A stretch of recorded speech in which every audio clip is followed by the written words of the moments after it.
So screen is visible to you? Yes, ma'am.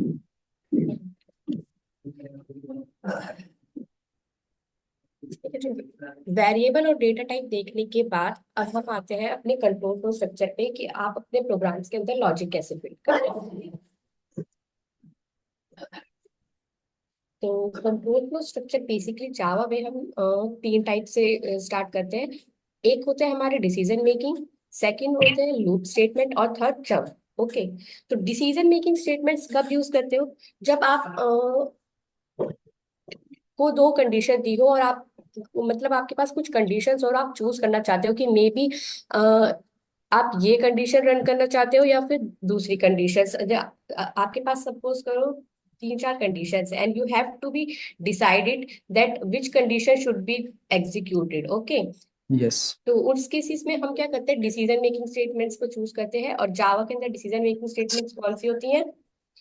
If, if else if होती है और switch. Okay, और हम अपने प्रोग्राम को और भी जो हैवी प्रोग्राम्स होते हैं इनको नेस्टेड लूप के अंदर भी यूज कर सकते हैं। लाइक इफ एल्स के अंदर भी इफ एल्स, सिंपल प्रोग्राम के अंदर डायरेक्ट इफ और एल्स हम कब यूज कर सकते हैं? जब आपके पास मान लो दो कंडीशन हो और आपको इन दोनों कंडीशंस में एक चूज करना हो, तो सिंपली हम क्या यूज करेंगे? इफ और एल्स, कि अगर ये कंडीशन सेटिस्फाई करती है तो आप इस वाले कोड को एग्जीक्यूट करो, अदरवाइज जो एल्स के अंदर कोड है अगर वो सेटिस्फाई नहीं करेगी तब आपका एल्स ब्लॉक रन होगा। Okay, Yes, ma'am.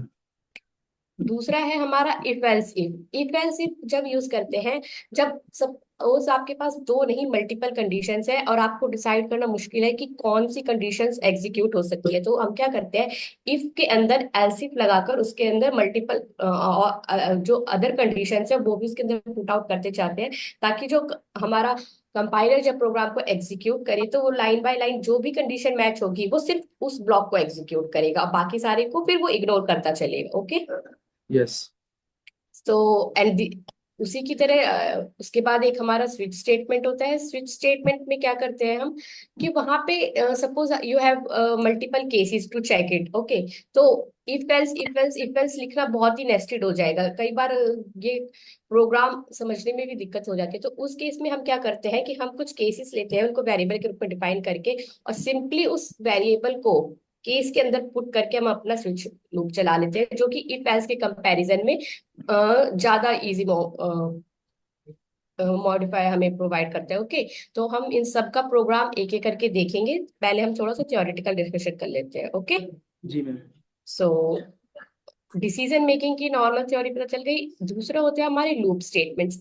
अब लूप स्टेटमेंट्स हम कब यूज करते हैं? जब आपको एक ही चीज, मतलब आपको किसी चीज को मल्टीपल टाइम्स एग्जीक्यूट करना हो। लाइक आपके पास एक मैंने आपको दिया कि आपको अपना नाम प्रिंट करना है 100 टाइम्स, तो आप क्या हर बार S out S out S out करके 100 टाइम्स लिखोगे? दैट, नहीं। So for the large program that will be basically your time taking और यू हैव, तो उस तरह के कंडीशंस के लिए जब आपको सेम चीज बार बार एग्जीक्यूट करनी होती है तो हम यूज करते हैं अपना लूप स्टेटमेंट का। लूप स्टेटमेंट में हम अपनी कंडीशन प्रोवाइड कर देते हैं और उसके अंदर हम सिंपल लाइन ऑफ कोड लिखेंगे कि जब तक ये कंडीशन सेटिस्फाई नहीं करती आप इस कोड को एग्जीक्यूट करते जाओ। Yes. ओके, तो जी। दैट, तो जब भी हमारे पास ऐसी कंडीशन होगी तब उस केस में हम कौन सी कंडीशन का यूज करेंगे? लूप स्टेटमेंट्स का। तो लूप स्टेटमेंट्स के अंदर हमारी जो कंडीशंस आती है वो होती है डू वाइल, वाइल और फोर लूप। इनके बीच में जो भी डिफरेंस है वो भी हम प्रोग्राम के अंदर देखेंगे। ओके, कि इन तीनों के बिहेवियर में क्या डिफरेंस है। So it will be clear when we will do the program some. Last होती है हमारी जंप स्टेटमेंट। जंप स्टेटमेंट वो कंडीशन है जब आप लूप के अंदर अपना कोई भी प्रोग्राम एग्जीक्यूट करते हो, तो कुछ कंडीशंस मतलब ऐसी होती है कि आप चाहते हो कि अगर ये कोड यहाँ पे हमारा सक्सेसफुली रन हो जाता है जब हम नेस्टेड लूप का यूज करते हैं, तो हम उसके अंदर ब्रेक लगा देते हैं ताकि जो हमारा कोड है वो इजीली टर्मिनेट हो जाए और ना कि नेस्टेड लूप में फंस जाए। ओके, तो फिर उसके लिए हम जंप स्टेटमेंट का यूज करते हैं। तो ब्रेक कीवर्ड क्या करता है, वो जिस भी कोड के आगे बाद आप ब्रेक लगाओगे वो उस कोड को वहीं पे टर्मिनेट कर देगा। Okay, yes ma'am. और कंटिन्यू से बेसिकली हम यूज करते हैं कि आगे उसको चेक करते जाने के लिए। बेसिकली स्विच, जब भी हम स्विच कंडीशन यूज करते हैं like switch and for while, तब हम ब्रेक और कंटिन्यू कीवर्ड का बहुत यूज करते हैं। ओके, जी ma'am. So that will be so this is the control flow program control structure that कि आपका इफ एल्स कोड कैसे रन होता है। तो जैसे कि हमने मैंने बात की थी कि इफ एल्स में हम एक सिंपल कंडीशन चेक करते हैं। नॉर्मल ये सिंपल एक बाइनरी डिसीजन कोड होता है, लेकिन सिर्फ एक ही कंडीशन को चेक करने के लिए सिर्फ इफ एल्स का यूज करते हैं। तो ये आपकी कंडीशन है, जो कि कंडीशन आपने दी है, तो ये उसको वेरीफाई करेगा कि ये ट्रू या फॉल्स रिटर्न कर रहे हैं। अगर उसने हमें ट्रू रिटर्न की अगर कंडीशन ट्रू रिटर्न करती है, तो वो इफ के बाद जो भी कोड लिखा हुआ है वो एग्जीक्यूट होके हमें आंसर दे देगा। बट अगर वो फॉल्स है, उसका मतलब नो की तरफ जाता है, तो वो एल्स वाले कोड पे जाएगा। इफ कोड को वो उसके जो भी कोड होगा उसके अंदर वो उसको इग्नोर करेगा, और एल्स के अंदर जो भी प्रिंट लिखा होगा वो उसके पास जाएगा। ओके। Yes, ma'am. इसी तरह हमारा एल्सिफ लैडर आता है, जैसे जब हमें मल्टीपल कंडीशंस को एक एक करके ये सीक्वेंस में चेक चलेगा। ठीक है, तो एल्सिफ कंडीशन में सपोज ये आपके अंदर आपके पास एक कंडीशन, दो, तीन, हमने यहाँ पे लाइक नंबर ऑफ कंडीशंस है। उसके अंदर जब कोड आपका एग्जीक्यूट होगा तो सबसे पहले वो फर्स्ट कंडीशन के पास जाएगा। अगर वो ट्रू है तो वो बाकी सब कंडीशंस को छोड़ के जो उसका रिजल्ट होगा उसको प्रिंट कर देगा। ओके। देन उसके बाद नहीं, इन सबको एक एक करके चेक करेगा, बाकी सबको छोड़ेगा नहीं। अगर यहाँ पे आपने ब्रेक लगा दिया होता तो वो इन सबको छोड़ के डायरेक्ट आपको रिजल्ट दे देता। ओके। तो वो इस रिजल्ट को प्रिंट करेगा। एल्स इफ जाएगा तो वो एक एक करके मल्टीपल आपकी सारी कंडीशन चेक करेगा, वेदर इट इज ट्रू और फॉल्स। Yes. ओके। जी मैम। यस। तो अगला हमारा ये रहा स्विच स्टेटमेंट। स्विच स्टेटमेंट का भी सिंपल डायग्राम है आपके पास। इसमें भी हम मल्टीपल केसेस लेते हैं। ये इफ एल्स इफ और switch you can say that हम दोनों यूज कर सकते हैं। बट जो हमारे लिए मोस्ट एफिशिएंट होता है, कई बार जब हमारे पास सेम टाइप मतलब कुछ वेरिएबल्स होते हैं जहाँ पे हमें बस नंबर ऑफ केसेस को चेक करने होते हैं कि maybe the result will be depend on some data types only. Okay. तो हम उस केस में स्विच का यूज करते हैं, जो कि इफ एल्स के कंपैरिजन में ज्यादा इजी होता है। ओके। Yes ma'am. और लेकिन इफ एल्स आप जब भी यूज कर सकते हो जब आपके पास चेक करने के लिए कोई सिंगल टाइप का like same type of data variable होगा। ओके। लाइक अगर इफ हम इफ एल्स की बात कर रहे हैं, इफ एल्स इफ में तो आप उसमें अलग अलग टाइप के डेटा भी यूज कर सकते हो। लाइक आप एक कंडीशंस में अपना डेटा टाइप चेक कर रहे हो, दूसरे में स्ट्रिंग टाइप का चेक। बट जब भी आप स्विच का यूज करोगे तो सपोज आपके पास कोई डेटा ऐसा है जो सेम टाइप का है, लाइक इंटीजर ही टाइप का है, तब आप स्विच केस का इजीली यूज कर सकते हो। Okay. Yes ma'am. So that Okay, so I think this will be all clear. So this is the diagram of the follow. After seeing this diagram, we will move to our practicals. Okay. Yes ma'am. Ma'am एक बार Yes. Switch वाला दोबारा बता देते हैं ma'am. Okay, देखो ये आपका एक एक्सप्रेशन है जो भी है यहाँ के। सेम आप इसको एग्ज्यूम करो कि यहाँ पे अपना like a plus B is equals to 2 ये लिखा। ओके। जी। So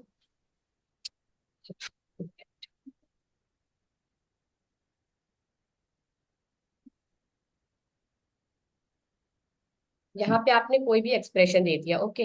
yes ma'am. अब आपको चेक करना है कि आंसर इस a plus B equals to 2 होगा या नहीं। तो ये क्या है, एक इंटीजर टाइप का ही डेटा है हमारा।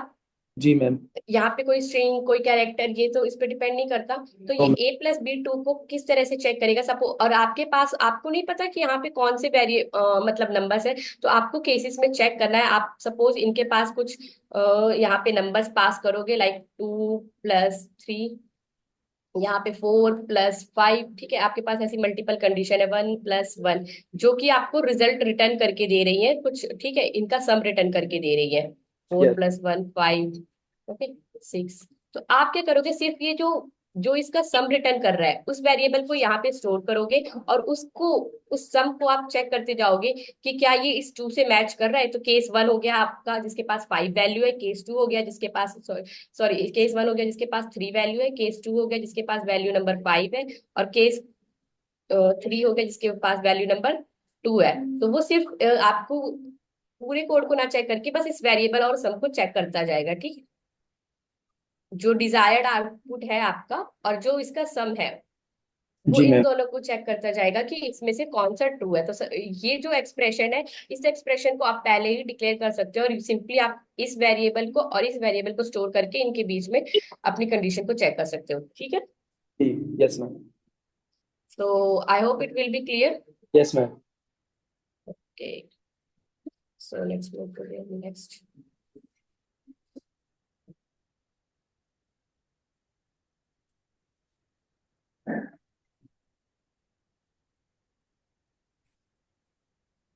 दूसरा तो डिसीजन मेकिंग स्टेटमेंट्स हमारी वहां पे खत्म होती है। अब हम है फोर लूप स्टेटमेंट्स की। फोर लूप स्टेटमेंट्स में क्या करते हैं, सबसे पहले आपको अपना वेरिएबल डिक्लेयर करना होता है। Okay, yes ma'am. so after initialization you have to be put the conditions which you want to be check it। okay, जो भी कंडीशन आप चेक करना चाहते हो, लाइक ये आपका फोर लूप का कोड होता है जिसमें आपको यहाँ पे फर्स्ट होता है डिक्लेरेशन, जो भी आपको डिक्लेयर करना है। उसके बाद कुछ कंडीशन वेरीफाई करनी होती है, और उसके बाद हम एक इंक्रीमेंट ऑपरेटर दे देते हैं कि जब तक ये कंडीशन वेरीफाई नहीं होगी वो कोड आपका प्लस इंक्रीमेंट जो ऑपरेटर देते हैं वो आगे आगे की ओर एग्जीक्यूट होता जाएगा। Okay, yes ma'am. तो इसलिए यहाँ पे लिखा हुआ है कि for loop we are typically use when you know how many times you want to repeat a block of code. जब आपको पता होना चाहिए कि आप इस कोड को कितने टाइम्स एग्जीक्यूट करना चाहते हो, क्योंकि यहाँ पे ये एक कंडीशन लेता है कि आपको ये कोड इतने बार ही रन करना है। सपोज आपने लिख दिया कि आई इज ग्रेटर देन और इक्वल टू 2, तो सिर्फ ये 2 बार ही रन होगा। तो आपको अपना कोड एग्जीक्यूट करने से पहले पता होना चाहिए कि मुझे इस लूप को कितनी बार रन करना है। Yes ma'am. ओके, तो यही हमारा प्रोसेस है। फर्स्ट हम अपना वेरिएबल डिक्लेयर करते हैं, वो कंडीशन के पास जाता है, वो चेक करता है इफ ट्रू तो वो स्टेटमेंट के पास जाता है। और स्टेटमेंट के पास जब तक वो कंडीशन सेटिस्फाई नहीं होती तो हम इंक्रीमेंट और डिक्रीमेंट, कई बार होता है कि हमें उसे रिवर्स लूप पे चलाना होता है तो हम डिक्रीमेंट का यूज करते हैं, और जब हमें नॉर्मल सिंपल आगे की ओर एग्जीक्यूट करना होता है तो हम इंक्रीमेंट काउंटर का यूज करते हैं। ओके, जी मैम। और अगर कंडीशन फॉल्स होती है तो बेसिकली यहाँ भी लूप टर्मिनेट हो जाता है। Okay, yes.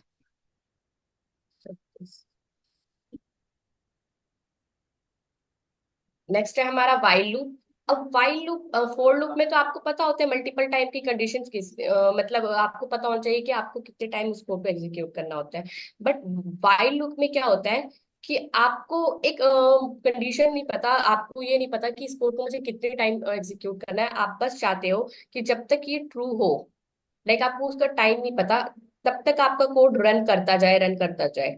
तो यस। उस केस में हम वाइल लूप का यूज करते हैं, जो कि आपके सेम ब्लॉक ऑफ कोड को तब तक रिपीट करता जाएगा जब तक वो कंडीशन ट्रू नहीं हो जाती। ठीक है, तो ये सिर्फ ट्रू और फॉल्स पे रिटर्न करता है। Yes ma'am. नेक्स्ट आता है डू वाइल लूप। तो डू वाइल लूप तो बेसिकली क्या करता है कि जब तक वो कंडीशन ट्रू नहीं होती वो उस कोड को रिपीट करता जाएगा। लेकिन कई बार कंडीशन ये भी हो सकता है कि वो फर्स्ट टाइम में कंडीशन फॉल्स हो जाए तो वो उस कोड को एग्जीक्यूट नहीं करेगा।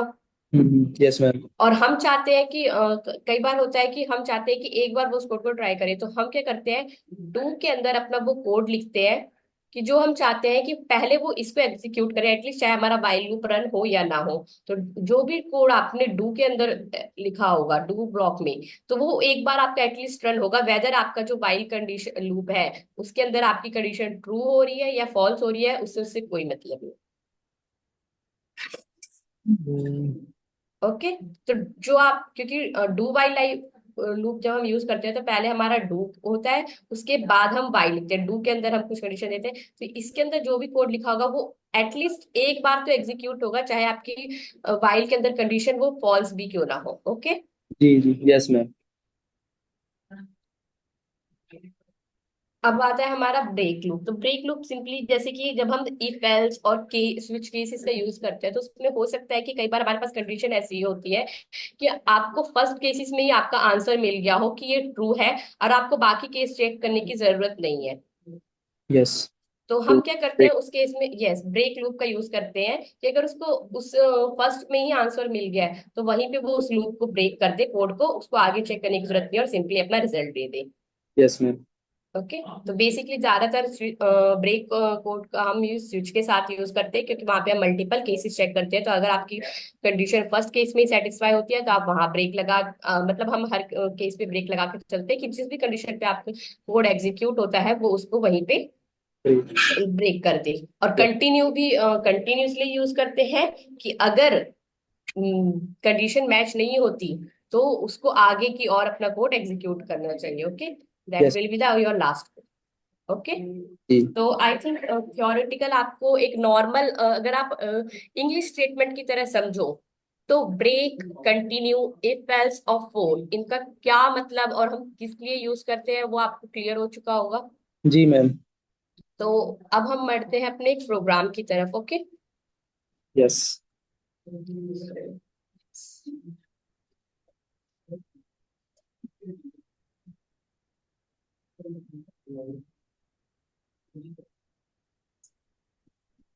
हम अपना इंटेलिज ओपन कर लेते हैं।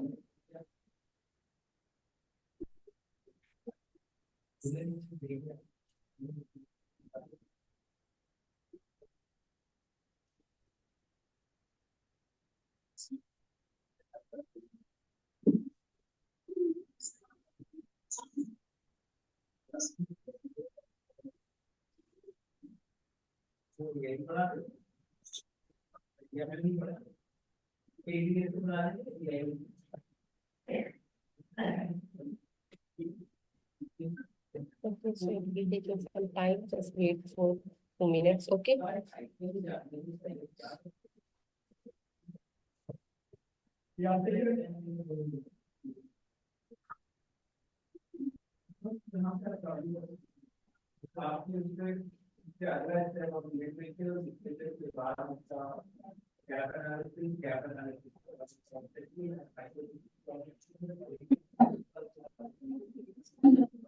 तो हम अपने उसी प्रोजेक्ट के अंदर आ गए हैं जो हमने फर्स्ट क्लास में ओपन किया था। हम अपने सेम प्रोजेक्ट के अंदर एसआरसी के अंदर अपनी दूसरी फाइल बनाएंगे। ओके। जी मैम। इसका नाम देते हैं सेकेंड।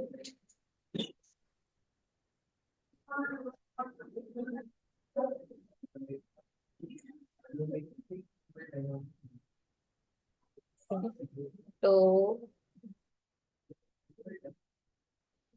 अंकुश, अब आप मुझे ये बताओ कि मैं फोर इफ एल सारे कोड के अलग अलग प्रोग्राम से यहाँ पे लिख के एग्जीक्यूट करूँ, या फिर सिंपली हम एक प्रोग्राम क्रिएट करें जिसके अंदर हम ये सारी कंडीशंस यूज कर रहे हो नॉर्मल। मैम जो इजी हो, जो समझ आ जाए।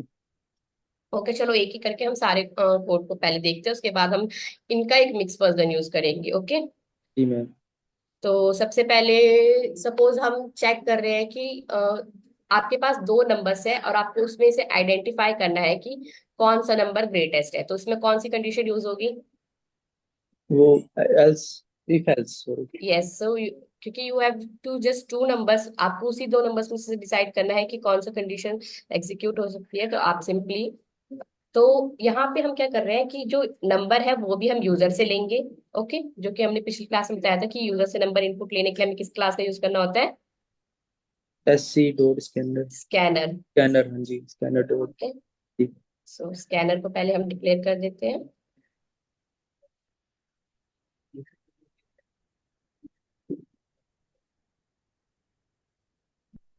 ओके। जी ma'am.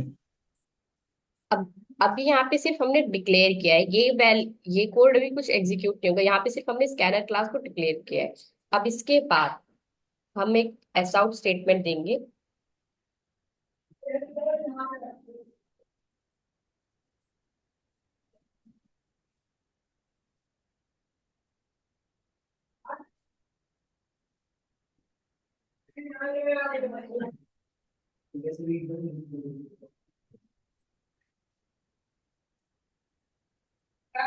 Enter your first number. Okay. जी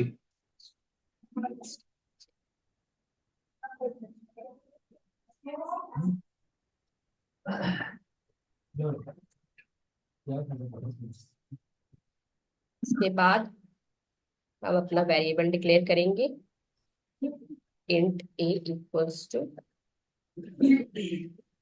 अब ए क्या है, वो यूजर से इनपुट लेगा, तो यहाँ पे हम ए के अंदर क्या असाइन करेंगे,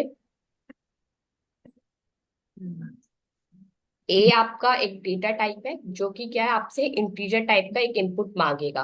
तो इफ आपको इसके अंदर से असाइन करना है S C dot next yes ma'am. Int. तो ये क्या करेगा, पहले आपका system dot out dot print LN के पास जाएगा और पूछेगा आपसे एंटर योर फर्स्ट नंबर, जिसमें क्या है, आपको अपना नंबर पास करना है। उसके बाद सेम हम ऐसा आउट प्रिंट करेंगे।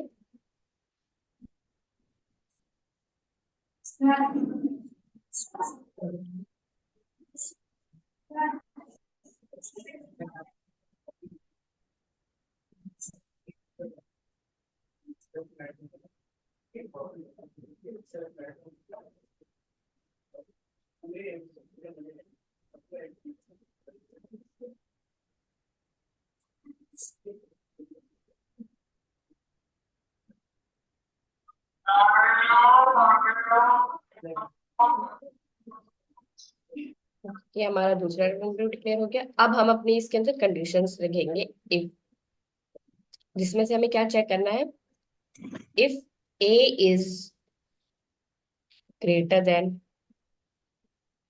B.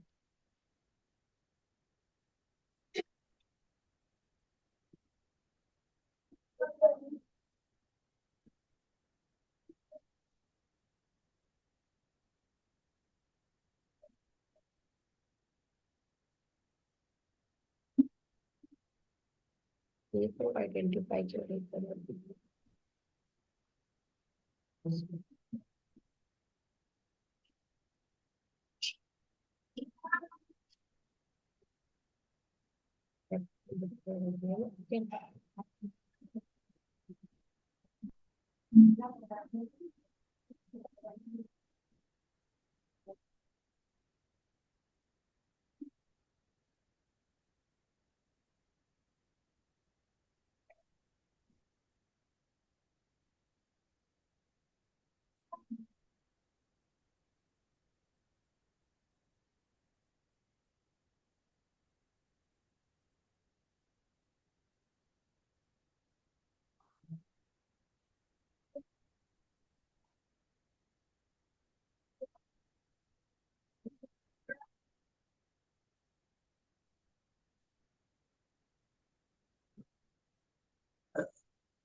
Let me check this whether there is a syntax problem. Okay.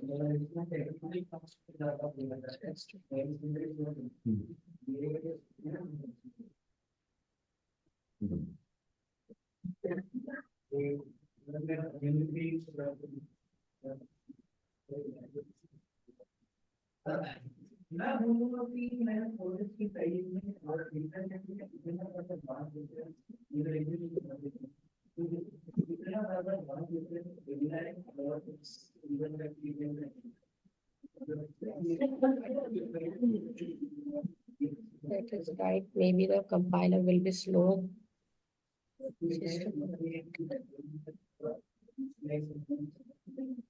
Okay, just first run this. Maybe there will be a compile. My system is slow. That's why it's just I don't. Okay.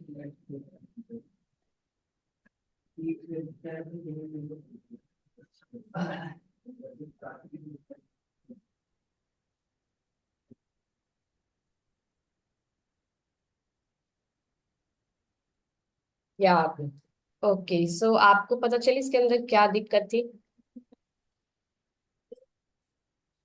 इस पे हमने बहुत ही silly mistake की। मैंने आपको first class में बताया था कि जब भी हम कोई प्रोग्राम आपकी लिखते हैं। आवाज बहुत स्लो आ रही है मैम। हेलो। आपकी स्लो आवाज आ रही है मैम वो।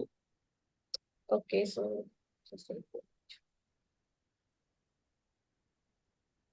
अब ठीक है आवाज? No hello. मैम।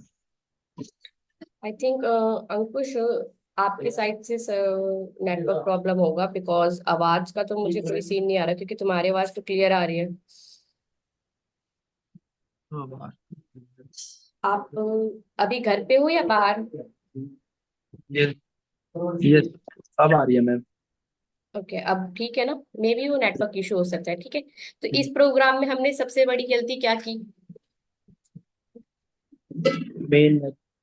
यस, जो मैंने आपको फर्स्ट क्लास में बताया था कि जब भी आपको कोई कोड यूज करना हो तो उसके लिए हमें पहले किसको कॉल करना होता है, अपने मेन मेथड को। यस।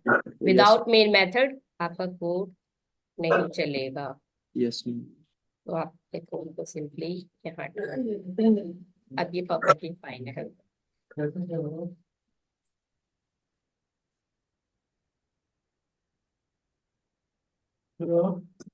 ओके, हम यहाँ पे रिटर्न का यूज नहीं कर रहे हैं क्योंकि जो हमारा मेथड है वो वॉइड है। वॉइड मतलब वो आपको कुछ भी रिटर्न करके नहीं देगा, सिंपली हम प्रिंट का यूज करते हैं उसे। यहाँ पे लिखेंगे हम late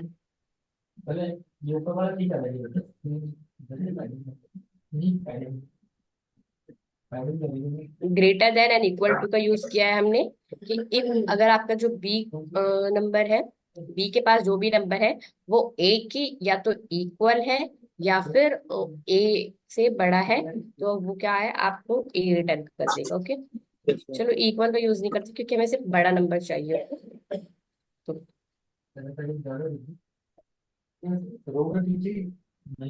B is the this is largest. Okay, जी। ऐसा। अदरवाइज क्या होगा हमारा बी।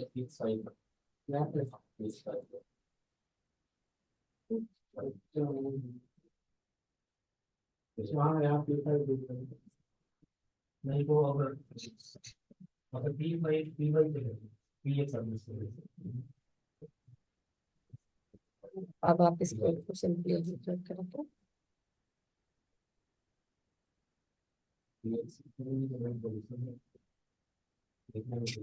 ये बिल बनने वाला है।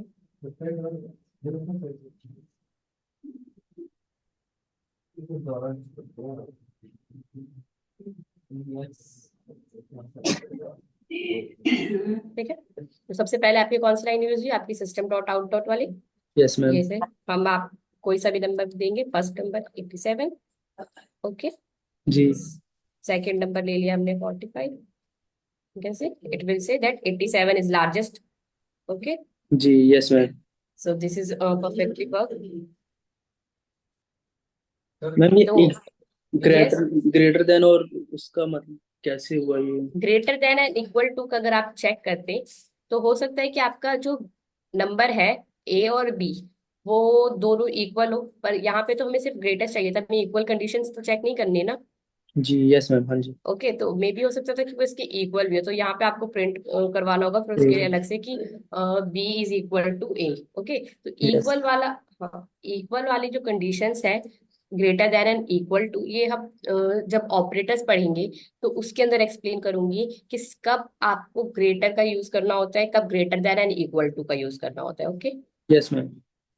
अभी हम यहाँ पे सिर्फ इफ और एल्स की बात कर रहे हैं, तो इफ और एल्स की कंडीशंस मतलब आपको समझ में आ गया होगा। जी मैम। Okay?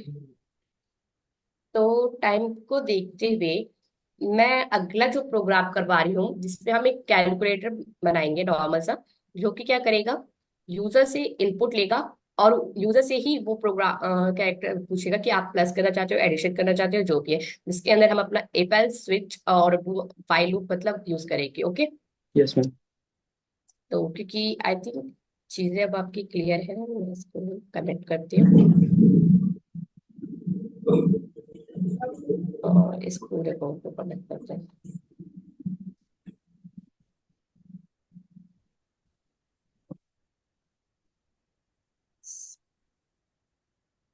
तो उसको करने के लिए हम क्या करेंगे, पहले कुछ मेथड्स बना लेते हैं जो कि क्या करेंगे, आपको रिटर्न करेंगे उनका रिजल्ट। Okay, yes ma'am. तो हम मेथड बनाएंगे public static int return, sorry, int add.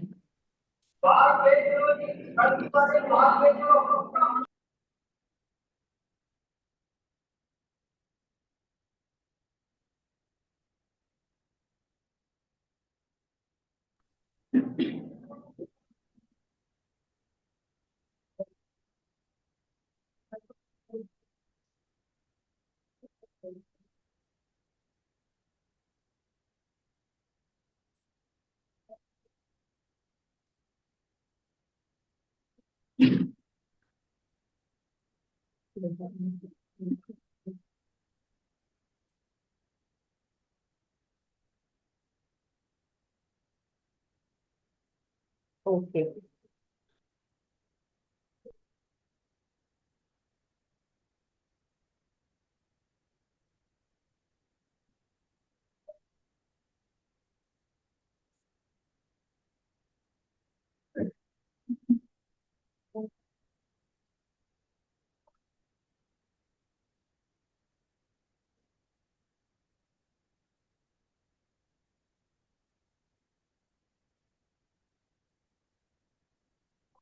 हमने ए और बी को डिक्लेयर नहीं किया है, इसलिए ये रिटर्न करेगा नहीं हमें।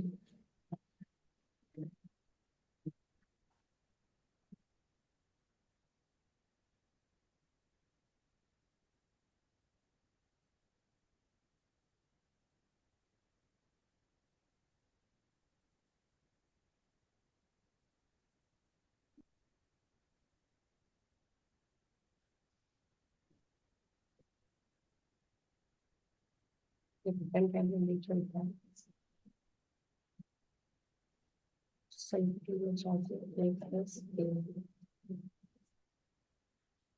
Just check me this.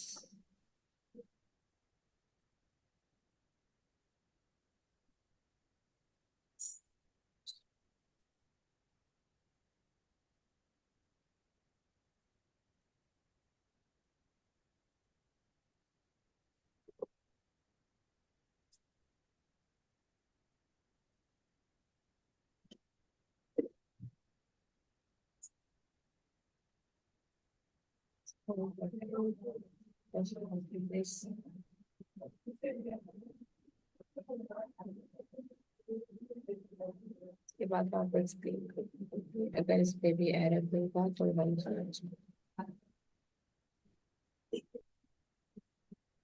Okay. आजकल ना ये कंप्यूटर की वजह से सिली मिस्टेक हो रही है। हम क्लास से बाहर डिक्लेरेशन कर रहे थे।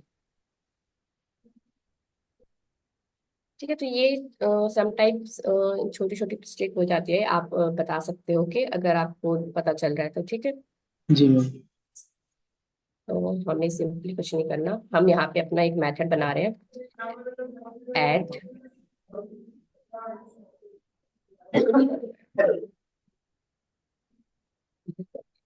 ठीक है,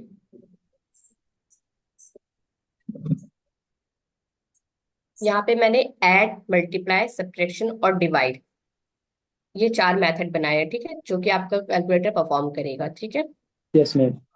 तो मेथड बनाने के लिए आपको पता ही है, पहले उसका एक पैकेज डिफॉल्ट बनाना, डिक्लेयर करना होता है कि आपका जो मेथड है वो किस टाइप का है। तो पब्लिक जो है वो सारी क्लास के लिए एक्सेसिबल होता है, तो अभी हम जितने भी मेथड्स बनाएंगे वो पब्लिक से डिक्लेयर करेंगे। Okay, yes ma'am. उसके बाद आपको वो टाइप ऑफ मेथड डिक्लेयर करना होता है कि आप किस टाइप का मेथड बनाना चाहते हैं, लोकल, वेरिएबल, स्टैटिक, और जो कि हमने डिक्लेयर किए थे। ओके, तो स्टैटिक मेथड अगर हम जब भी कोई बनाएंगे तो वो डायरेक्ट उसकी वैल्यू स्टैटिक मेथड के अंदर हम एक्सेस कर सकते हैं। अगर आप स्टैटिक कीवर्ड यहाँ पे नहीं दोगे तो वो क्या है, नॉन स्टैटिक मेथड की तरह ट्रीट होगा, जिसके लिए आपको इस क्लास का ऑब्जेक्ट बना के उस वैल्यू को कॉल करना होगा। ओके, यस तो मैम। मोस्टली जब भी हम मेथड बनाते हैं ज्यादातर हम स्टैटिक कीवर्ड के साथ ही यूज करते हैं। उसके बाद आपको मेथड लिखने से पहले उसका डेटा टाइप लिखना होता है कि आप किस टाइप का डेटा इसके अंदर यूज करना चाह रहे हैं। ओके, तो यहाँ पे हमने डबल लिया है, तो बेसिकली डबल क्या करेगा, वो चाहे आप लार्ज नंबर ऑफ अपने कैलकुलेटर में दे दे, उससे भी कोई प्रॉब्लम नहीं होगी। तो इसलिए हमने किस टाइप का डेटा लिया है, डबल। अगर आप इंट लोगे तो उसका कुछ स्पेसिफिक रेंज होती है जो कि वो उसी वेरिएबल उसी नंबर को स्टोर कर पाएगा। ओके, जी मैम। तो हमने सारे नंबर्स के लिए क्या है, अपने डबल टाइप का डेटा यूज किया। अब इसके अंदर जो स्मॉल ब्रैकेट के अंदर हमने जो वैल्यू पास की है, डबल ए और बी, जब हम इस ऐड मेथड को अपने प्रोग्राम में कॉल करेंगे तो हमें डायरेक्ट यहाँ पे वैल्यू डिक्लेयर ना करने की बजाय ये उस आर्ग्यूमेंट को इसके अंदर पास कर देगा। Okay, yes ma'am. जब हम अपने स्विच केस में इसको काम करेंगे, और उसके अंदर उसके बाद ये मेथड क्या कर रहा है, यहाँ पे हमने वॉइड नहीं लिखा है तो ये हमें कुछ वैल्यू रिटर्न करके देगा। तो ये रिटर्न क्या करेगा, A plus A B plus का बी। सम। Yes ma'am. ठीक है, तो सेम इसी वे में हमने मल्टीप्लीकेशन सब्ट्रैक्शन और डिवाइड। तो इसी तरह के आप भी अपने मेथड्स डिक्लेयर करके यहाँ पे बना सकते हो। ओके, जी अब मैम। हमारा नेक्स्ट नेक्स्ट टास्क क्या होगा? अपने वेरिएबल इनपुट को वो एससी डॉट टेक्स्ट में उसमें कन्वर्ट करना, ताकि जो भी है ये यूजर से इनपुट ले पाए। ओके, तो अब यस। हम तीन वेरिएबल डिक्लेयर करेंगे। तीन वेरिएबल किस लिए? फर्स्ट हमारा नंबर होगा, सेकंड नंबर होगा, और थर्ड हमारा एक कैरेक्टर होगा जो कि आपसे ऑपरेटर डिसाइड करेगा। जी। तो उसके लिए भी हम यूज कर लेते हैं।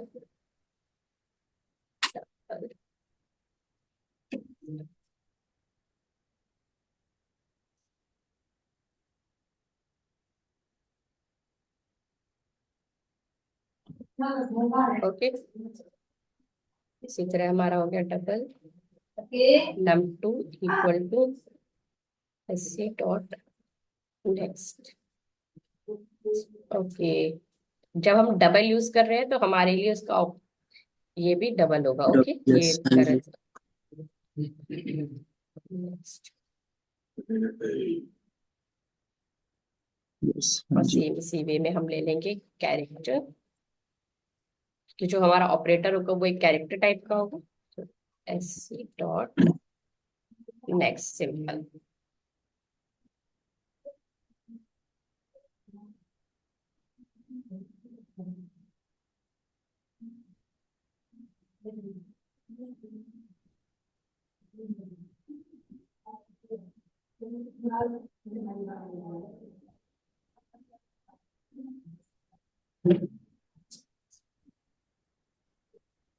कैरेक्टर,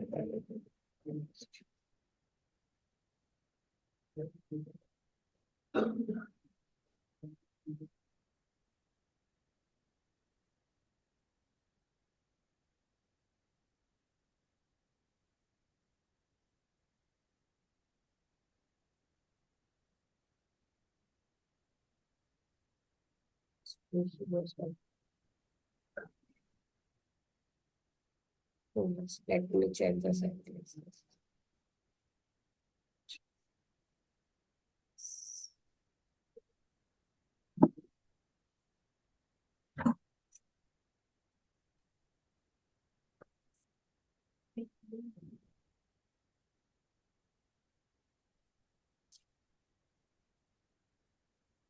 यस, नेक्स्ट के बाद हमें उसका कैरेक्टर का इंडेक्स, कैरेक्टर जो है वो एक तरह से आपका स्ट्रिंग का मल्टीपल एरे के टाइप में स्टोर करता है। तो आपको यहाँ पे जीरो इंडेक्स पे डिक्लेयर करना होगा कि जो आप वैल्यू वहां पे डिक्लेयर करने वाले हो वो उसके जीरो इंडेक्स पे जाकर स्टोर होगी। ओके, जी ma'am. So that's why operator declare करने का सिंपल ये तरीका होता है। तो कोड राइट करने से अच्छा मैं आपको अगर इसी कोड को एक्सप्लेन कर दूं तो आपको प्रॉब्लम है? कर दो मैम, अगर आ गया तो अच्छी बात है। ओके, क्योंकि फिर उसके बाद है हम दो चार प्रोग्राम्स और देख पाएंगे which will be beneficial for you also. Okay, कि लिखने में ज्यादा टाइम नहीं। तो इसी तरह से आपको यहाँ तक तो सब क्लियर था कि हमने क्या किया है? हमने जी पहले मैम। चार पांच मेथड डिक्लेयर कर दिए जो कि हमारा कैलकुलेटर परफॉर्म करने वाला है। फर्स्ट लाइन में क्या है? हमने सिंपल सा एक प्रिंट स्टेटमेंट दिया है कि आप अपने कैलकुलेटर के अंदर एंटर किया है। उसके बाद स्कैनर लिया है जो कि क्या है? डिक्लेरेशन है। उसके बाद आप किसी भी वेरिएबल के आगे एस सी डॉट टेक्स्ट को परफॉर्म करोगे तो वो आपका यूजर से इनपुट ले लेगा। Okay, yes. अब यहाँ पे क्या किया है हमने?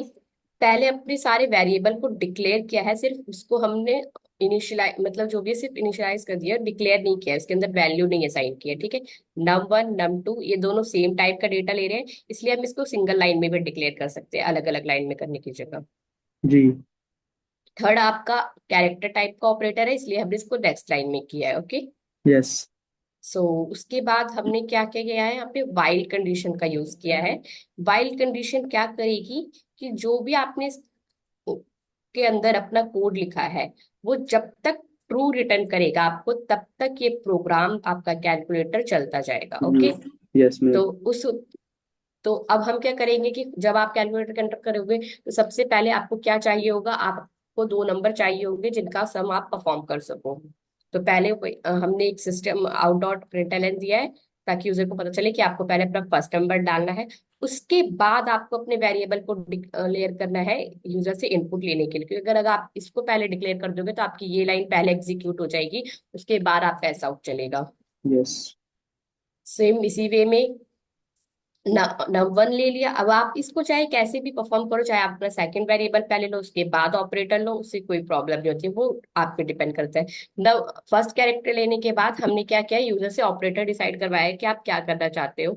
आप एडिशन सब्ट्रैक्शन जो भी आपको इनमें से चूज करना है, ओके। यस। और दो ऑप्शन दिए कि क्यों दिया है, अगर आप क्यों करना चाहते हो इस यस। लूप को, कभी तो ब्रेक होना होगा, तो हमने एक और कैरेक्टर दिया है क्यू को क्यूट, कि अगर आप क्यूट करना चाहते हो तो press Q for this, okay. जी। तो इन सबको क्या है, ये सारे हमारे कैरेक्टर के अंदर आएंगे, क्योंकि यहाँ पे क्यू भी एक कैरेक्टर है। ये सब इन सबको क्या है, हमारा कंपाइलर एक कैरेक्टर के तौर पे ट्रीट करेगा। अब उसके बाद हमने अपना ऑपरेटर ले लिया, जिसके अंदर हमने इसको भी इनपुट टाइप का वेरिएबल असाइन कर दिया, ओके। ठीक है एस सी मतलब। एससी डॉट नेक्स्ट बेसिकली ये कैरेक्टर टाइप का जो ऑपरेटर है, ये हमारा कैरेक्टर टाइप का वैल्यू है, ओके। नेक्स्ट हम यूज करते हैं किसी भी टाइप का हमें इनपुट लेने के लिए, और कैर एट जीरो इंडिकेट करता है कि जो भी वैल्यू आप दोगे, कैरेक्टर में भी हो सकता है, वो एक तरह का एरे आपके स्ट्रिंग्स नंबर ऑफ वर्ड्स को स्टोर करता है, इसलिए यहाँ पे आपको जीरो इंडेक्स में देना होगा कि आपका वैल्यू जो है वो जीरो इंडेक्स पे जाकर स्टोर होगा, ओके। Yes ma'am. तो यहाँ पे अब हमने नंबर दे दिए यूजर को, अब आती है हमारी कंडीशन चेक करने की। तो फर्स्ट हम सबसे पहले क्या करेंगे, रिजल्ट देने के लिए यूजर्स को पहले उसे चेक करना होगा जो उसने ऑपरेटर दिया है। अब उसको उस ऑपरेटर को चेक करना है कि यूजर ने उसे क्या ऑपरेटर दिया है, उसने प्लस दिया है, एडिशन सब्ट्रैक्शन, या फिर उसने एग्जीक्यूट का कमांड दिया है कि उसे करना ही नहीं है, उसे एग्जीक्यूट बाहर जाना है। तो हमने क्या किया, उसको ऑपरेटर को क्यू कैरेक्टर के साथ डबल इक्वल टू ही का जब आप यूज करोगे, वो तभी चेक करेगा कि आपका जो कैरेक्टर है वो इससे सिमिलर है या नहीं, ओके। यस अगर मैम। आपने single if operator equals to Q कर दिया तो वो क्या है, इसको वैल्यू असाइन करेगा, वो चेक नहीं करेगा, इसलिए हमेशा डबल इक्वल्स टू का यूज करते हैं, ओके। जी।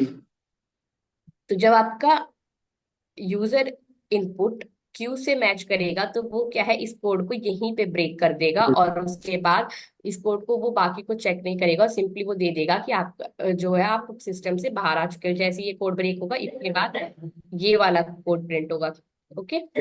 यस। हाँ जी।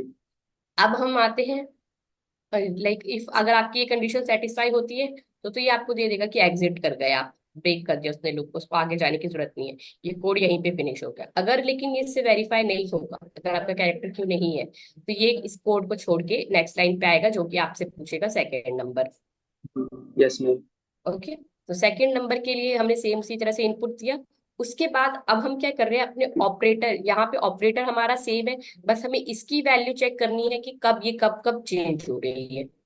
जी। तो हमने इसको केस के रूप में डिफाइन कर दिया कि जो वेरिएबल है हमारा ऑपरेटर, और उसको हमने अलग अलग केसेस में ले लिया। एक केस है हमारे पास एडिशन का, एक सब्ट्रैक्शन का, एक मल्टीप्लिकेशन का, एक डिवाइड का, और लास्ट में एक हम डिफॉल्ट केस लेके चलते हैं कि मे बी इनमें से कोई भी करेक्टर मैच ना हो, जी। तो क्या देयर विल करें? Be option.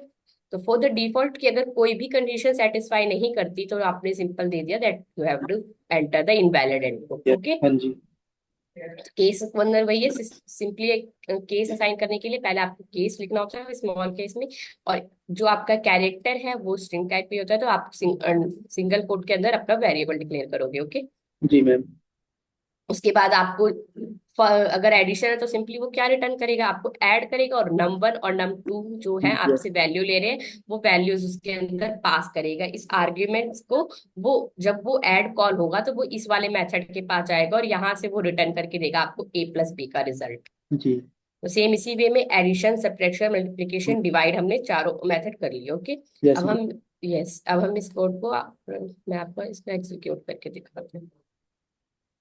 तो सबसे पहले आपका प्रिंट होना चाहिए welcome to our calculator, okay.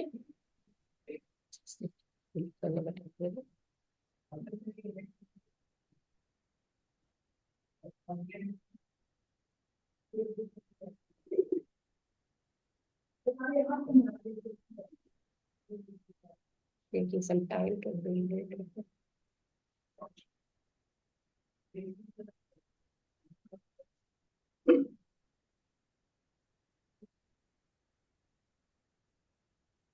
सबसे पहले इसने आपका लाइन को प्रिंट किया, वेलकम टू अवर कैलकुलेटर। उसके बाद ये आया आपके नंबर के पास, जिसमें बोला था एंटर योर फर्स्ट नंबर।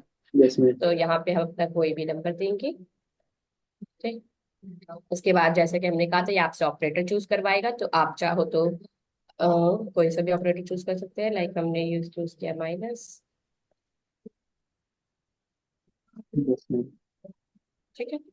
जी। तो देखो रिजल्ट देने के बाद ये अभी तक मैंने इस पे क्यों प्रेस नहीं किया है, ये दोबारा मुझसे पूछ रहे हैं एंटर योर फर्स्ट नंबर, क्योंकि कंडीशन तो सेटिस्फाई हो गई है। जी मैम। तो ये अभी तक इस कोड के पास ट्रू रिटर्न कर रहा है, तो जब तक मैं क्यू प्रेस नहीं करूंगी ये कोड एग्जीक्यूट चलता रहे। Yes ma'am. रन। हम इसी तरह से अपने सारे परफॉर्म कर लेंगे।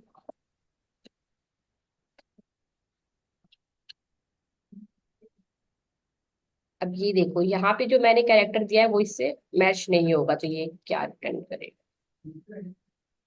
इसने मल्टीप्लाई 60, इसने सिर्फ कैरेट जीरो इंडेक्स को हमने लिया था नेक्स्ट इनपुट, इसने सिर्फ मल्टीप्लिकेशन को स्टोर किया है अपने पास। ओके। जी। और ये 67 को ये इग्नोर करके चल रहा है। ये 67 क्यों क्यों नहीं लिया मैम ये? क्योंकि जो कैरेक्टर है वो आपका मैंने बताया था ना, सिंगल उसमें लेके चलता है इंडेक्स वाइज उसपे डेटा पे। तो उसने क्या किया, या इसको तो जीरो पे स्टोर कर दिया और इसको उससे इग्नोर कर दिया, बाकी जी उसको मैम। आपने 34 × 23 का रिजल्ट दे दिया। यस। ठीक है। अब अगर मैं सपोज क्यू प्रेस करती हूँ, अब यहाँ पे मैंने स्मॉल क्यू दिया है तो ये स्मॉल क्यू ही लेगा। तो क्यू प्रेस करने के बाद इसमें क्या बोला, एग्जिट। Yes ma'am. क्योंकि हमने इफ के अंदर यही कोड लिखा था एग्जिट, और यहाँ पे ब्रेक। ब्रेक का मतलब कि ये यहीं पे कोड को टर्मिनेट कर दो। Yes ma'am.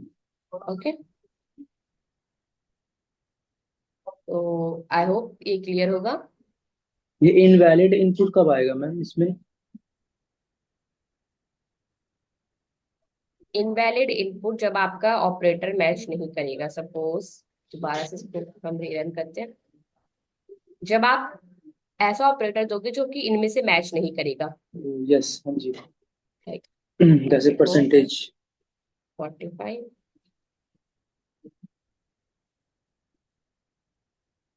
ओके, अभी मैंने यहाँ पे ऑपरेटर की जगह पे 45 दिया, तो ये अभी भी इनवैलिड इनपुट देना चाहिए। ठीक है। जी। तो सेम इसी वे में जब भी आप ऐसा कोई इनपुट दे देते हो, इसमें हमने डिवाइड भी डिक्लेयर नहीं किया है, तो शायद ये भी नहीं लेना चाहिए। ठीक है। तो जो केसेस है वो इनके अंदर ही चेक करेगा। अगर इन केसेस में कोई मैच नहीं होता, उस केस में आपको उसके पास सारे केसेस है। यहाँ पे मल्टीप्लिकेशन ऑलरेडी प्रेजेंट था उसमें जो हमने फर्स्ट कोड किया था, इसलिए उसने मल्टीप्लिकेशन को ले लिया और डायरेक्ट आपको उसको सब दे दिया। यस हाँ जी। डन तो हो गया। और इसमें कोई दिक्कत की कौन सी लाइन कब एग्जीक्यूट हो रही है, या फिर लाइन ऑफ कोड समझने के लिए आपको, आई ये होप। हमने मेन मेथड के ऊपर क्यों किया मैम ये चीज, पब्लिक स्टैटिक? यस। जो हम ये तो हमारा मेन मेथड, जिसके अंदर कोई भी हम कोड एग्जीक्यूट करेंगे वो रन होगा, मेन प्रोग्राम। जो अदर मेथड्स होते हैं, क्योंकि हाँ ये जो आपका अदर मेथड्स है वो हमेशा मेन मेथड के बाहर डिक्लेयर करते हैं, क्योंकि इन फंक्शंस को आप बाद में भी कॉल कर सकते हो। ठीक है। ओके। मेथड के अंदर कभी भी हम मेथड नहीं डायरेक्ट डिक्लेयर करते। ये मेन भी आपका एक मेथड है, ये भी आपका एक मेथड है, तो मेथड को आप अलग अलग डिक्लेयर करोगे। आप मेथड के अंदर एक और मेथड नहीं बनाओगे ना। जी मैम। ठीक। ओके। अगर मैम ये हम सबसे लास्ट में करें तो? हाँ, उससे कोई दिक्कत नहीं है, आप मेन मेथड के बाद भी इसको डिक्लेयर कर सकते हो। उसको इस प्रोग्राम को इससे कोई मतलब नहीं है। ये फंक्शन जब ये जो मेथड है यहाँ पे जो आपने फंक्शन बनाया है, ये जब तक कॉल नहीं होगा जब तक आप इसको मेन मेथड के अंदर नहीं बुलाओगे। जी ठीक है। मैम। ये सिर्फ आपने एक तरह से आपने मेथड डिक्लेयर किया है। कभी भी कंपाइलर इसके पास पहले नहीं जाएगा, वो तो मेन मेथड के पास जी। जाएगा। और यस। मेन मेथड के अंदर जो भी रिटर्न होगा वो उस वे में ही फॉलो करेगा। जी। ओके। तो आप इसको यस। चाहे पहले डिक्लेयर करो या मेन मेथड के बाद डिक्लेयर करो, उससे कोई दिक्कत नहीं है। ठीक है। Yes ma'am. एक और प्रोग्राम देख लेते हैं हम फोर लूप का। ठीक है, वो सिंपल सा प्रोग्राम करते हैं जिसमें हम अपने 10 नंबर्स का सम प्रिंट करेंगे। ओके।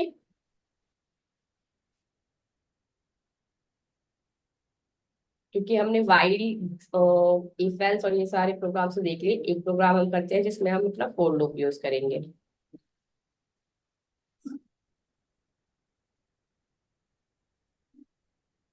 अभी सारे कोड को हटाती है।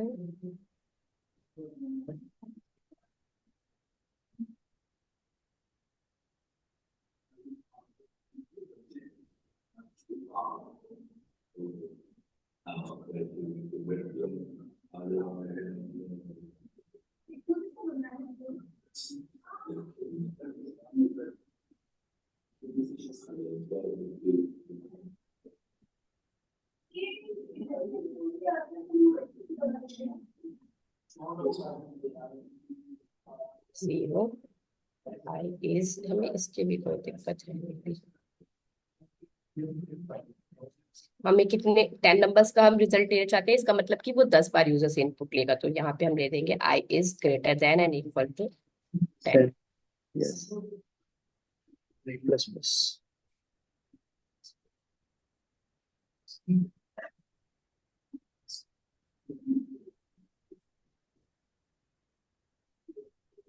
पहले हमें स्कैनर चाहिए।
एक मिनट, पहले मैं इसको एग्जीक्यूट कर लूं क्योंकि मुझे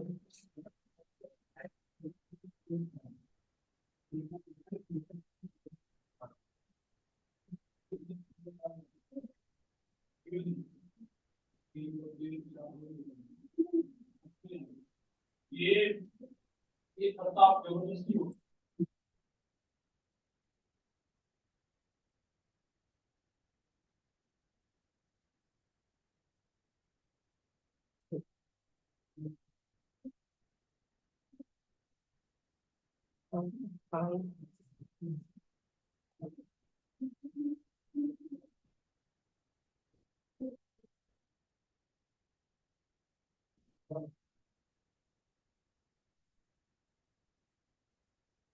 साथ साथ ही आपको वैल्यू।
अगर मैं ऐसा हो गया, हाँ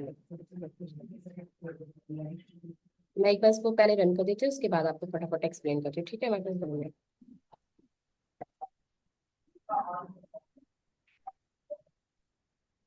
ओके।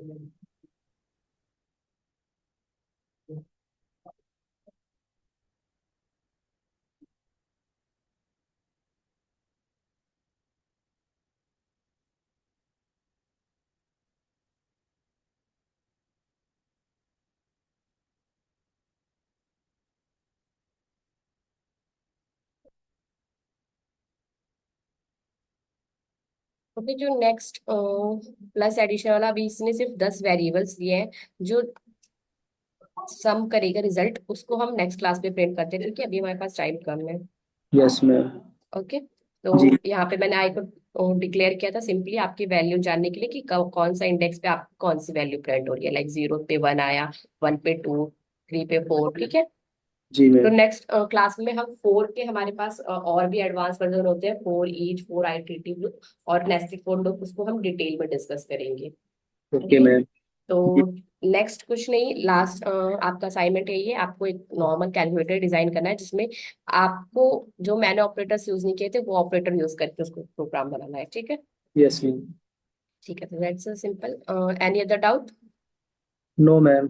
ठीक है, तो फोर लूप का जो भी हम डीप डिटेल में है वो हम नेक्स्ट क्लास में देखेंगे। ओके, जी ma'am. Thank you. Thank you ma'am.